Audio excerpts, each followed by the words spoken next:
તો જય માતાજી મિત્રો, સ્વાગત છે ફરીથી એક નવા વિડીયોમાં। તો મિત્રો તમે રાજેશ યોગીને તો બધા જ ઓળખતા જશો। તો તેમનું ઘણું મોટું નામ છે અને તેમને પણ સારા ગીત ગાય છે અને તેમને પણ એક ઇંગ્લિશમાં ગીત ગાવ્યું હતું જાણા જાણા ઘોઘરા, તો તેમને ખૂબ જ વાયરલ થઈ રહ્યું છે। તો મિત્રો તમે પહેલાં રાજેશ યોગીને ગબ્બર ઠાકોરના સ્ટુડિયોમાં ગયા હતા, તેમનું પહેલું ગીત સાંભળી લો, પછી આપણે આગળ વાત કરીશું।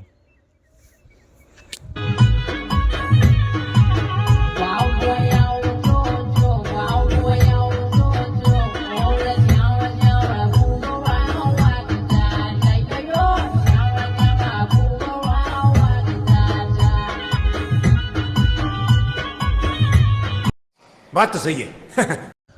તો જય માતાજી મિત્રો, તમે આપણે હમણાં ગીત સાંભળ્યું। તો મિત્રો તમને આ ગીત કેવું લાગ્યું તો મિત્રો આપણી કોમેન્ટમાં જરૂરથી જણાવજો અને મિત્રો ચેનલમાં પહેલી વાર આવ્યા તો આપણી ચેનલને સબસ્ક્રાઈબ જરૂરથી કરી નાખજો।